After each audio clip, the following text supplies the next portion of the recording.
Hello, I hope आप सब लोग मज़े में होगे। तो जावा 17 यूज़ करना शुरू कर दिया क्या? अगर नहीं किया है तब भी मैं कुछ तो बता ही देता हूँ चलो आपको। तो स्विच जो स्टेटमेंट है उसने बहुत ज़्यादा एनहेंसमेंट किया है।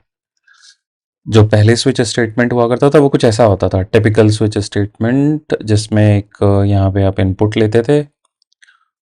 जैसे यहाँ पे डे इक्वल्स टू 2 है, तो यहाँ पे एक इनपुट आता था और वो केस से मैच होता था और उसके हिसाब से उस केस में जो भी करना है वो काम होता था। ठीक है, अगर आपको नेक्स्ट केस पे कंटिन्यू करना है तो ठीक है, ब्रेक मत लगाओ, अदरवाइज ब्रेक कर देते थे यहाँ पे। और एक डिफॉल्ट डिफाइन होता था। तो ये तो होता था टिपिकल स्विच स्टेटमेंट। जनरली हम इसे ना इफ एल्स के एक ऑल्टरनेट की तरह से देखते थे।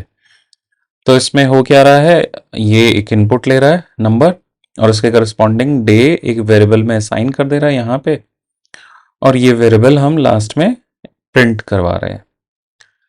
अब मेरे को अगर यही चीज बहुत कॉम्पैक्ट फॉर्म में करनी है तो जावा 17 क्या बोलता है कि भाई इसको सिंपल ऐसे कर दो, इसको स्विच को एक एक्सप्रेशन की फॉर्म में ले लो। ठीक है, तो ये तो मेरा एक वेरिएबल हो गया और ये एक एक्सप्रेशन हो गई, और इस एक्सप्रेशन का रिजल्ट जो है डे नेम के अंदर असाइन हो जाएगा। तो अगर डे की वैल्यू है 2 या 2 तो वो आएगा मंडे, और डे नेम की वैल्यू हो जाएगी 2। तो ये जो पूरा ऊपर वाला कोड था बड़ा सा, ये मेरा सिंप्लीफाइड हो गया है यहाँ पे। इसके अलावा और भी चीज़ें आई हैं स्विच में, जैसे एनहेंस्ड केस बोलते हैं। तो अगर आप यहाँ पे देखोगे तो केस लाइन बाय लाइन आपको देना पड़ रहा था।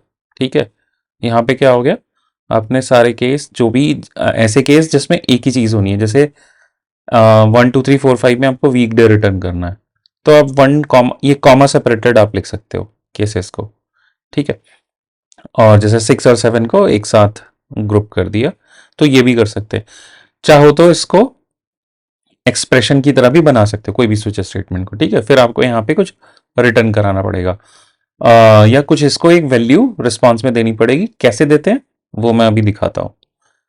उससे पहले हम बात करते हैं एग्जॉस्टिव स्विच की। एग्जॉस्टिव स्विच क्या होता है यार, जैसे मेरे को स्विच स्टेटमेंट लगाना है। स्विच स्टेटमेंट में जनरली ना एक बहुत कोड रिव्यू कमेंट आता था कि यार तुमने 5 वैल्यू पे तो रिटर्न किया है, 2 वैल्यू तुमने छोड़ दी, इस कंडीशन में क्या होगा। जैसे कोई एक इनम है और उसकी वैल्यू, जैसे मेरे वीक डेज है 1 2 3 4 5 लिख दिया मैंने, 6 7 में मैंने कुछ लिखा नहीं, गलती से भूल गया मैं। ठीक है, अगर मैं उस कंडीशन को अवॉइड करना चाहता हूं तो अभी इसने क्या बोला है कि एक इनम डिफाइन कर लो डे टाइप का, जैसे यहाँ पे किया हुआ, और इसमें डेज की सारी वैल्यू डिफाइन कर दी। ठीक, और यहाँ पे जो डे पास हो रहा है वो एक इनम पास हो रहा है। ठीक है, अब जब इनम पास होगा तो यहाँ पे इसने डिफाइन कर दिया मंडे ट्यूसडे से लेके फ्राइडे तक कि ये सब वीक डेज है।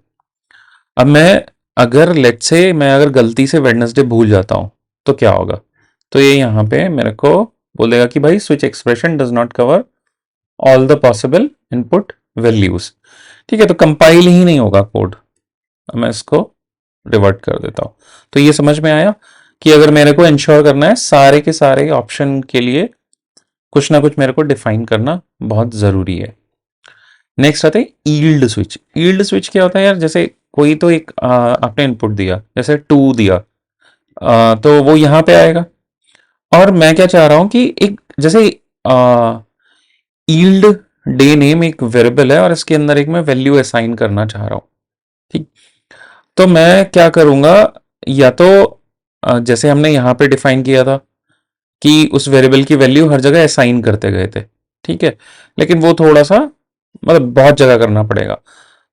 तो और फिर हमने देखा एक्सप्रेशन की तरह भी यूज कर सकते हैं, तो यहाँ पे हमने मिक्स कर दिया।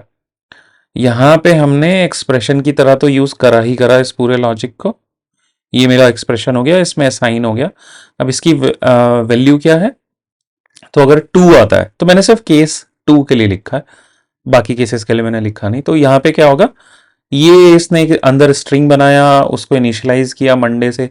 यहाँ पे कुछ भी लॉजिक आप लिख सकते हो। ठीक है, और फाइनली आप उसको ईल्ड कर दोगे। तो जब आप ईल्ड करोगे तो इस वेरिएबल की वैल्यू सेकेंड डे का जो भी वेरिएबल होगा, जैसे मंडे, तो ईल्ड डे की वैल्यू यहाँ पे असाइन हो जाएगी। तो it's like a return, not exactly return. Return use करोगे तो भाई वो तो मेथड से बाहर चला जाएगा, तो ये मेथड वाला इसलिए रिटर्न है भी नहीं यहाँ पे।